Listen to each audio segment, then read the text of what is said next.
reading today comes from the book of Mark, chapter 10, verses 35 through 45. James and John, the sons of Zebedee, came forward to Jesus and said to him, "Teacher, we want you to do for us whatever we ask of you." And he told them, "What is it that you want me to do for you?" And they said to him, "Grant us to sit one on your right hand, one on your left, in your glory." But Jesus said to them, "You do not know what you are asking. Are you able to drink the cup that I drink, or be baptized with the baptism that I am baptized with?" They replied, "We are able." Then Jesus said to them, "The cup that I drink, you will drink, and with the baptism with which I am baptized, you will be baptized. But to sit at my right hand or at my left is not mine to grant, but it is for those for whom it has been prepared." When the 10 heard this, they became angry with James and John. So Jesus called them all together and said to them, "You know that among the Gentiles, those whom they recognize as their rulers lord it over them, and the great ones are tyrants over them. But it is not so among you. But whoever wishes to become great among you must be your servant, and whoever wishes to be first among you must be slave of all. For the Son of Man came not to be served, but to serve, and to give his life as a ransom for many." Let us pray. Help us, Lord, to serve. May the words of my mouth and the meditations of my heart be acceptable to you, O Lord, my rock and my redeemer. The scripture that I just read tells about when James and John came to Jesus and asked to be placed at his right hand and his left hand.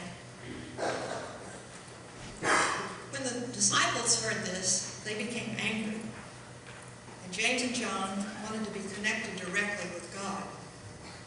So Jesus called them all together and told them that whoever wanted to be great among them must become their servant. A servant, one who serves. If we listen to Jesus, we too must become servants. In order to connect with God and with our community, we must be willing to be servants among all. When Ann asked me a couple of weeks ago if I would represent our denomination and tell the congregation how our denomination serves in the world, I thought, well, that ought to be an easy job. I worked for the national denomination for 8 years. I kind of know something about what they do there and the ways they are called to serve. So I began to think about all the ways that the denomination serves. I went over in my mind about how the Division of Homeland Ministries has 7 missions that range from helping the street people in Los Angeles, to the Southwest, where they are helping the migrants, to the Northwest, where they're helping the Native Americans, to Appalachia, where they're helping the poor. And then they have their woman-to-woman worldwide program, where they've taken women, for the past 25 years, they've taken a group of women to different countries every year, where they connect with women in that country.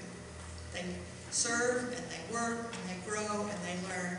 And when the women come back, they go into congregations to tell them about the countries that they have and the experience they've had back there.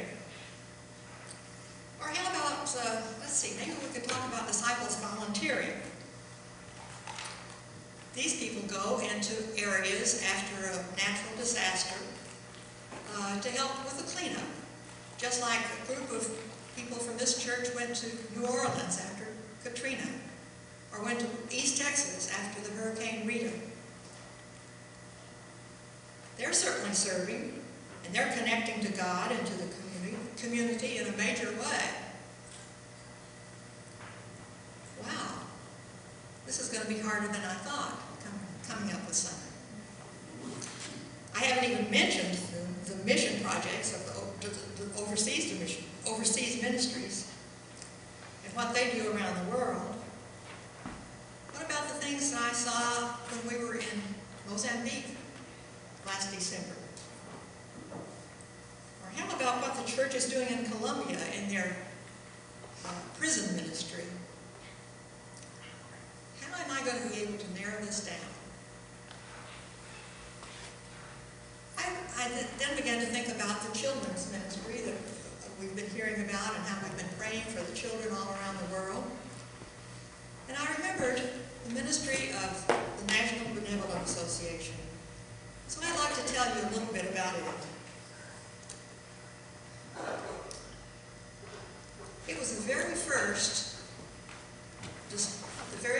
agency that the disciples started back in 1889 was the St. Louis Christian Home. It was a group of women in St. Louis who saw a need and opened an orphanage for homeless and orphaned children in St. Louis. So the National Benevolent Association was born at that time in 1889. And through the years, it grew, and women around the country began to support the St. Louis Christian Home with their butter and egg money. They weren't working outside the home, so they had to use what money they had in their blessing boxes, and it was nickels and dimes, but it worked, and it supported these children in the St. Louis home.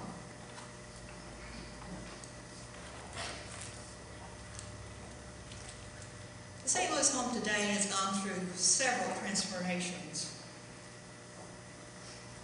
As the needs changed, the home began to change, including a change in name. In 2008, the orphanage had to be closed because of lack of funds, because the government had cut off their support. And so it had to close as an orphanage. But the church could not bear to think that they were not serving children any longer. They discussed many ways that they could serve, how they could use their resources and their buildings and so forth, and they came up with the idea of starting a charter school for the children who lived in that neighborhood. So they have an area which is about 1.5 miles circumference around the school, and in 2009 they opened with kindergarten and first grade. The next year they added the second grade, and each year since they will be adding a grade to their school until they reach the 5th grade. And grade K through 5 is as far as it will go. But being in a very poor part of St. Louis, the children had a lot of financial needs. And so ECHO, which was the name that was changed, began giving back. They gave backpacks to the children. They gave school supplies to the children. And as other needs became identified, last year they provided coats using sizes and gender information that was provided by the parents. This has turned into a very festive occasion in St. Louis. The disciples' churches in St. Louis turned it into kind of a fair. They opened booths where they offered refreshments, they gave face painting, they gave games, and last year they added new hats and gloves and socks. They provide free health and dental screenings for the children. They even have a DJ this year to provide some fun music for them while they were there.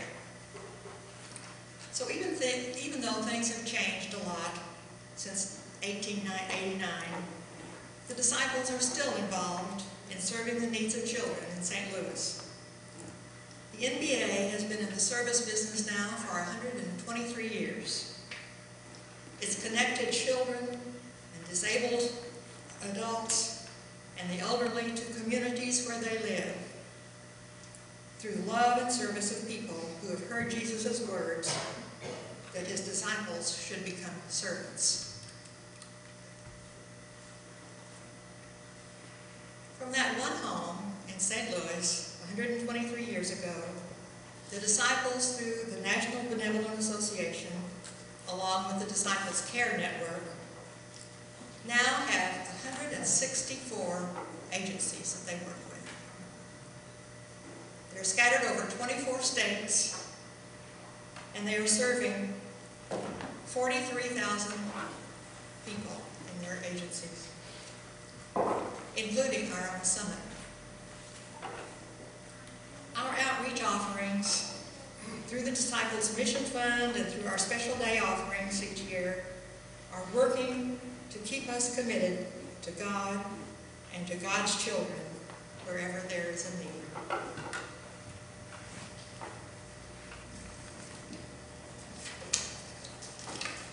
Well, Nita Flo told you about what the greater church is doing all over the world. I'm going to tell you a little bit about how service helps us break down barriers between people right here in our own church, in our own community.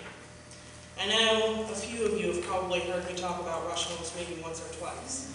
You might know that it's something I'm just slightly passionate about. About 3 months ago, we had our very first Rush Homes First Christian Church Adopt a Home Work Day.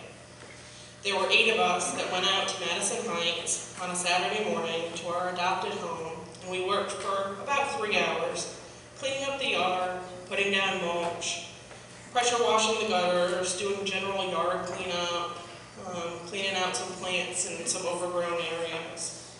During our time there, we were able to meet the homeowner, Tim. Many of you may have heard about Tim when Chris Howell, representative from Rush Homes, came when we first adopted the home. She said he was a little bit of an ornery old man. We found that this was a good day. He was in a great mood and just so happy to have us out there. Tim definitely isn't a person who is afraid to speak his mind and ask for help when it is needed. He has learned over the years that that's the way that he's going to get things done. He kept thanking us for coming out and helping with the yard work. Tim's in a wheelchair, and a lot of the things that we were doing were things he simply couldn't do. There'd be no way that he could pull a bag of mulch over and lay it down on the sloped side of his yard, probably without falling out of his wheelchair. The day that we went, I brought both of my children. Jeff came with me. And most of you that have been here know my kids are 4 and 1. And so this really was something that all of us could get involved in, something that every age group can get involved in. They came with us that day, and they helped a little bit. They ran around. They talked with Tim, and from what I could see, they didn't see him as anything different than any of the rest of us. He may be sitting in a neat chair to them that has wheels on it, and Emily kind of wanted to know about that a little bit more, but she thought it was cool. He gets to ride around in a chair with wheels on it. So we brought the kids with us, and we definitely plan to do that in the future for any of these work days that we participate in. Tim's different than us because he's a person in a wheelchair. He's not somebody that my children see every day. He's not somebody that when they come to church on a regular basis, we normally don't have people in wheelchairs, or, my kids Emily at school, I don't know if she sees children in these same situations. But they connected with Tim because he's a person just like we are, and he's a child of God just like we all are. My family serves First Christian in a lot of different ways, but our work with Rush Homes, and especially these work days, are ones that are extremely important to me because they're the ways that we can show our children and at the same time remind ourselves that we are here to serve just as Jesus did.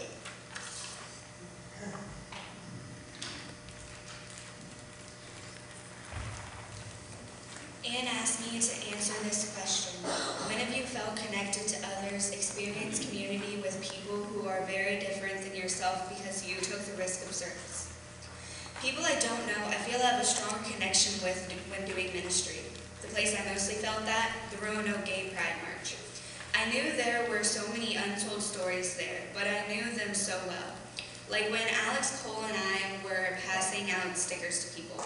A lady we stopped past to give a sticker to asked us, "Y'all are really Christians?" We answered, "Yes." She gave us a surprised look. Then she asked us, "Are y'all straight?" We answered again, "Yes." She gave us an even more surprised look. She seemed to be very happy that we were young straight Christians supporting her community. She seemed like she couldn't speak, so she just gave us a smile and we moved on. Then I felt a very strong connection to her story. Christians to her were not very accepting, especially straight ones. At the Gay Pride March, it was so open and warm-hearted, a place I needed to be, full of love, kindness, hope, and most of all, understanding. So many people with past hells to be told and to be helped. I felt so connected to those people there, and of course God. That was where I felt God so heavily. It was honestly surprising, but truly, truly eye-opening.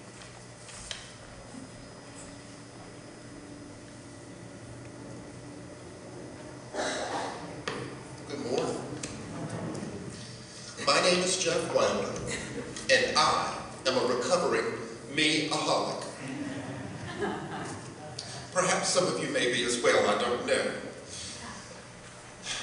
God always belts me upside the head at the most surprising times. I read the scripture that Nita Flo read earlier and found myself indignant at those apostles. I mean, come on now. You're going to ask Jesus, grant me whatever I want, okay? To sit at his right hand and to sit at his left? I mean, really? You're going to ask that? And don't you know that some of those disciples, not only were they indignant at what they asked, but don't you know they also said amongst themselves, well, hey, I was kind of hoping I'd get to sit there. So I have no problem being indignant with them. How could they be so selfish? And then God smacked me upside the head and said, hey, you did the same thing. You see, when I came to First Christian Church, how could you all know that you would be an object lesson for me? When I came to First Christian Church, I didn't come to serve. I came to hide. Because I'd been hurt, and I didn't want to do church. I wanted to sit in a pew, and I wanted to sing the songs. And by the way, y'all sing some of the funkiest songs I've ever heard. I'm still trying to learn these new songs. But I wanted to sit in the pew, and I wanted to sing the songs when you were supposed to, and then sit down. And I wanted to hear the sermons, and I wanted to be fed. That was what I wanted. It was a good plan for me. And I said, God, don't you think that's a good plan? Could you just let me sit and hide for about 2 years, and then when I feel a whole lot better, then we'll think about maybe doing something. But I didn't want to do. I just wanted to be. But God, of course, as you know, has a very quirky sense of humor. And here I am, Debbie and I are reading in your bulletin, and we saw this thing. It said, happy hour every Wednesday night. We said, boy, these Christians, they are liberal. They have a happy hour every Wednesday night. Hey, a little wine, a little fellowship, that might not be bad. Let's go see what they served at happy hour. No wine yet, I'm so disappointed. However, that was my first connection. Wow, you start meeting people. Well, I'm singing one of those funky Christian hymns, trying to do my thing, and apparently I did an okay job because somebody in front of me turned around afterwards and said, hey, you have a pretty nice voice. You ought to sing in the choir. They start up in a couple of weeks. I went to choir. And then someone, somewhere, who will remain nameless, I don't know who they are, they wouldn't fess up, but apparently somebody informed on me and said, well, that Jeff Wilder, he used to teach Sunday school at the church he went to before, and the next thing I know, they're going, our new season starts in September. How would you like to do a Bible study? Well, not really. Oh, come on now. Teach them Sunday school. Fast forward a few months later, hey, how'd you like to be an elder? I don't really feel, oh, come on, you do just. So you see what I'm saying, connection here, connection there, and the thing is, I found out an amazing thing. God had a different plan for me. He didn't want me to hide. God wanted me not just to be, but God wanted me to do. Because love is a verb.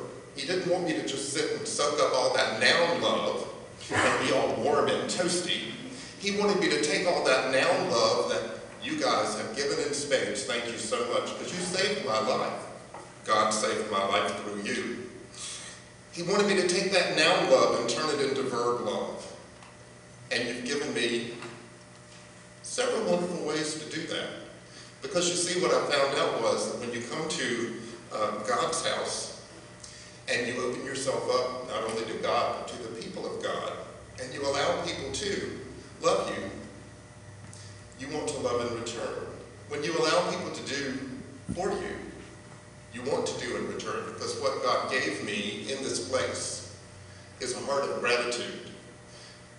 So what I found out was that if we allow God to be God, and we open ourselves up to God, we can indeed drink the cup he drank, because his cup is a cup of service. And the interesting thing is, I find that when I allow him to use me, he re-energizes me. Because when he fills me with that noun love, it recharges me to give it out in verb love, in doing love. And it's a limitless supply. I'll bet you found out the same thing. That's why I like this logo. If you notice, all the hands reach outward. They don't turn inward, gimme, gimme, gimme. They turn outward to a world that needs us. A world that needs hands of willing, loving souls. And now if you will sing with me our prayer hymn, number 306.